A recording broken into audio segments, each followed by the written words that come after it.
Sanctifié, dépouillé pour la gloire de Yahweh. Mon dépouillement du pantalon pendant mes années de lycée. Shalom, bien-aimées sœurs dans le Seigneur. Je viens ici pour vous témoigner de mon dépouillement du pantalon en 4 parties. Partie 1. Mon dépouillement des jupes courtes et des pantalons moulants. Partie 2. Mon dépouillement des jeans larges et régulars. Partie 3. Mon dépouillement des joggings et du pantalon en général.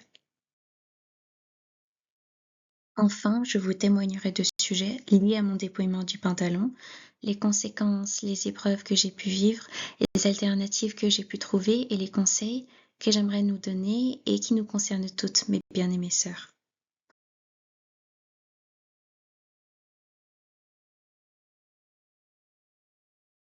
Aujourd'hui donc, mon dépouillement du pantalon pendant mes années de lycée, partie 1.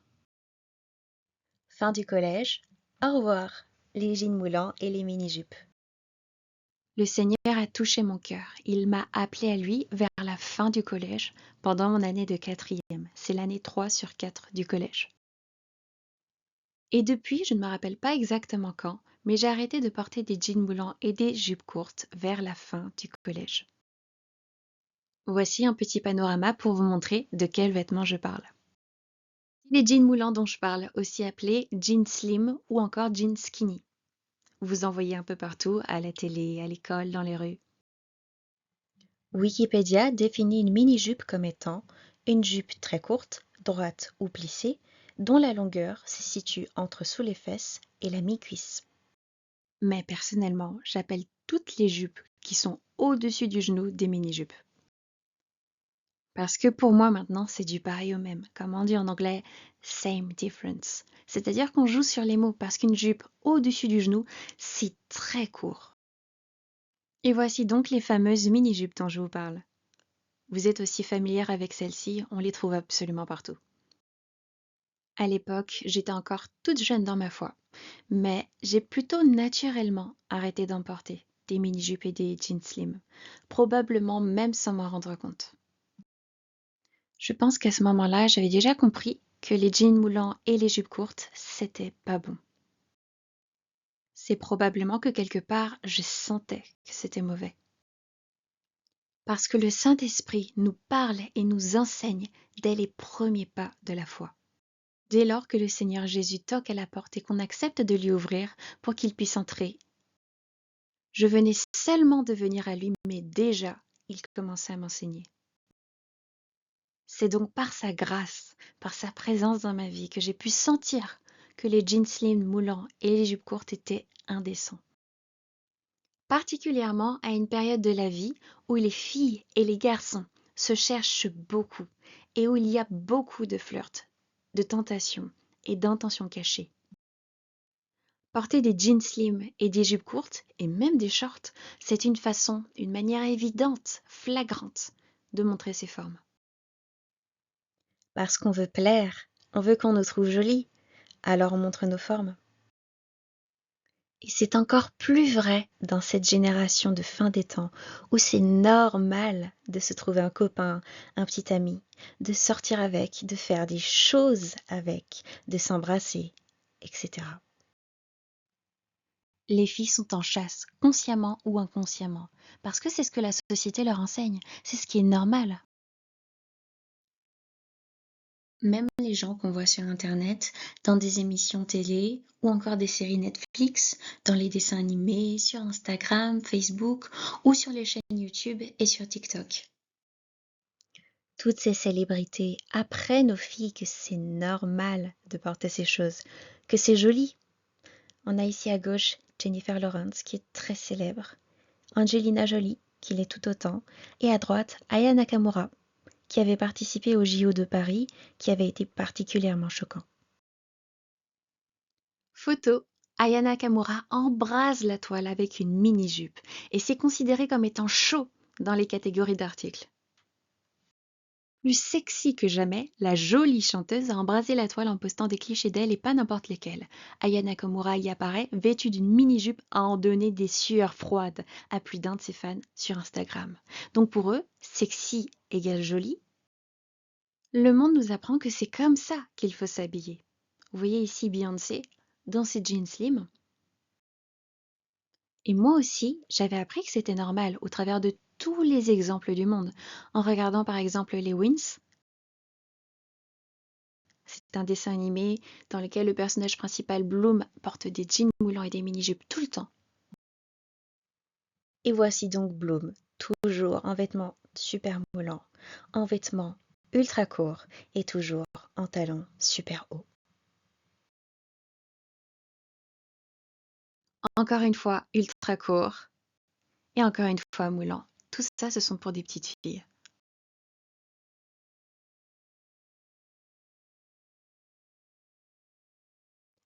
Allez, une dernière. Tout super moulant. Partout super court. Et partout des talons hauts. Comme d'habitude, toujours la même formule. Et vous voyez bien qu'on vend même des déguisements, des cosplays pour pouvoir l'imiter. Et ça, ce dessin animé, ça a été toute mon enfance. Parmi beaucoup d'autres dessins animés qui étaient similaires et dans lesquels j'ai considéré que ces vêtements-là, c'était normal et même que c'était joli. Et étant petite, j'ai aussi appris au travers de mangas comme Mew Mew Power que j'ai beaucoup regardé et qui ont toujours la même formule, à savoir moulant et super court. Et avec les talons discrètement, mais qui sont toujours là.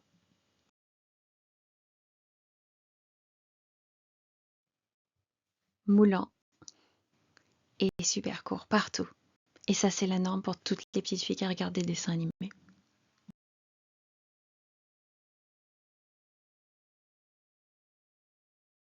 Il y a aussi les séries pour ados Disney.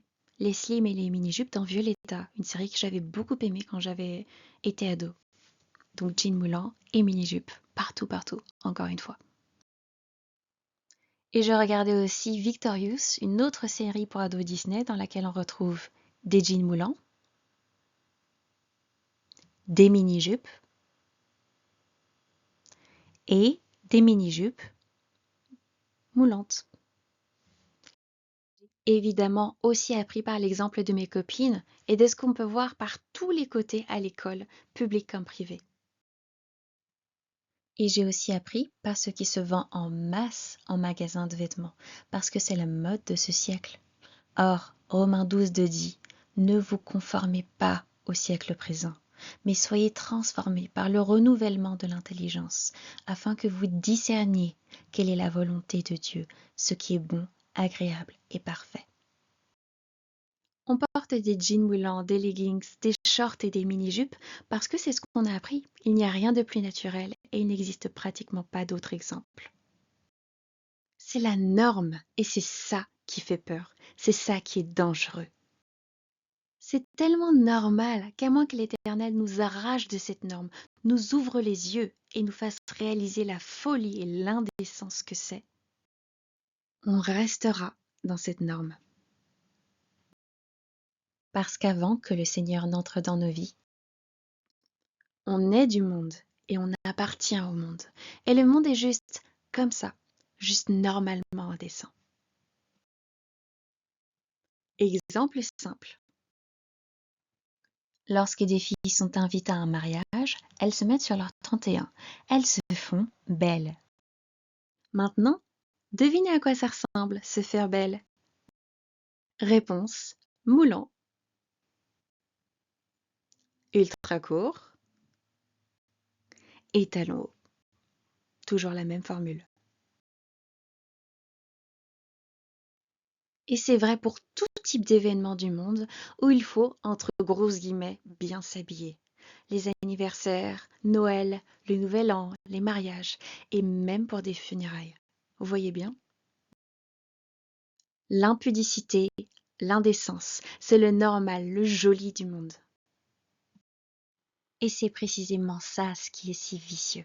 On est comme dans une boîte dont on ne sort jamais, incapable de prendre du recul, de penser logiquement. Parce que toute sagesse vient du Père. Ça demande un miracle de l'Éternel pour en sortir, pour que nos yeux voient ce qu'il en est et que nos oreilles entendent. Sans ça, on reste dans cette norme, même si on ne cherche pas forcément à séduire ou à plaire. Dans mon cas, mes sœurs, je confesse que je voulais allègrement plaire et avoir un petit ami. J'en rêvais. Mon Père éternel en est témoin, et je sais que la majorité d'entre nous filles rêvent de l'amour d'ailleurs. Mais on rêve de l'amour hors mariage, malheureusement. Parce qu'en cette fin des temps, on n'apprend plus aux filles et aux garçons à rester chastes et purs jusqu'au mariage, alors que c'est un ordre de l'Éternel. 1 Corinthiens 7,9 dit « Mais s'il manque de continence, qu'il se marie, car il vaut mieux se marier que de brûler. » Les relations hors mariage, c'est l'enfer, c'est le feu. Le Cantique des Cantiques, au chapitre 2, verset 7 dit « Je vous en conjure, filles de Jérusalem, par les gazelles et les biches des champs, ne réveillez pas l'amour avant qu'elle le veuille. » Même un bisou, même un baiser, même se tenir la main, c'est réveiller l'amour. Il ne faut pas allumer le feu, réveiller l'amour avant le mariage. Père, pardonne-moi d'avoir désiré un petit ami dans mon ignorance. Je sais à présent que c'est une pensée abominable et impudique. Pardonne-nous, moi et toutes les filles qui ont eu ce même désir. Pardonne-nous, prends pitié de nous. Donne-nous de nous marier selon ta volonté et en ton temps. Mais je sais que ce n'est quand même pas le cas de tout le monde. Je sais que tout le monde ne cherche pas à séduire en portant un jean moulant ou une mini-jupe. Mais même quand on ne cherche pas forcément à plaire, à séduire ou à montrer ses formes, si on porte des jeans slim et des jupes courtes juste par un effet de mode pour faire comme les autres, au final, ce n'est quand même pas décent. Ce n'est toujours pas décent. On s'expose, on est indécente et c'est tout. Ça ne change pas.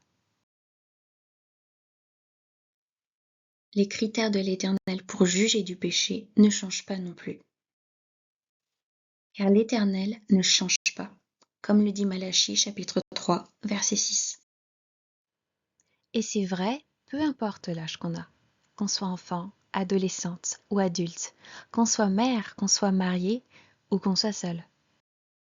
Ce qui est indécent à porter est indécent peu importe l'âge qu'on a. Voyez tous ces exemples, de la plus jeune à la plus âgée. Tous ces vêtements sont indécents et ça ne change pas en fonction de leur âge. Malheureusement, elles ont tout appris très tôt que c'est ce qui est normal. Un enfant à qui on met une tenue sexy, même pour rigoler, avec des grosses guillemets, c'est tout autant une abomination. Et pauvre petit, c'est vraiment comme l'Éternel qui ne change pas. À ses yeux, un péché est toujours un péché. Le conseil que je nous donne, c'est que nos yeux soient tous les jours tournés vers l'Éternel et que sa parole soit toujours une lampe à nos pieds, une lumière sur notre sentier. C'est d'être à l'écoute du Saint-Esprit en nous, d'être à l'écoute du Seigneur qui a frappé à la porte de notre cœur lorsqu'il nous dit que quelque chose n'est pas bon, même quand on ne sait pas trop pourquoi, mais qu'on le sent seulement. C'est le Père qui nous enseigne ses voies, qui met dans notre cœur le discernement du bon et du mauvais. C'est le Saint-Esprit qui nous parle. À ce moment-là, je sais que c'est ce qui m'est arrivé. J'étais mal à l'aise face aux jeans slim et aux mini-jupes, et je n'ai pas lutté contre ce sentiment qui naissait en moi. Alors, par la grâce, j'ai laissé les jeans moulants et les mini-jupes. Fini les mini-jupes, jeans moulants, slim, skinny et j'en passe. Et c'était à partir de là que j'avais commencé à ne porter que des jeans normaux, c'est-à-dire amples, moins moulants que des jeans slim. Et ça n'avait pas vraiment posé de problème dans ma vie de tous les jours, puisque ça ne détonnait pas du paysage. Au fond, j'étais toujours en jean, comme les autres jeunes, un habit commun pour les femmes vivant dans le monde. Et c'est comme ça que pendant mon année de seconde, c'est-à-dire la première année de lycée, j'avais 14 ans, on était en 2015, j'ai commencé à ne porter que des jeans normaux ou réguliers, qui sont plus larges que les jeans moulants. Partie 2, mon dépouillement des jeans larges et réguliers à suivre. Et n'oublions pas, recherchons la paix avec tous et la sanctification, sans laquelle personne ne verra le Seigneur.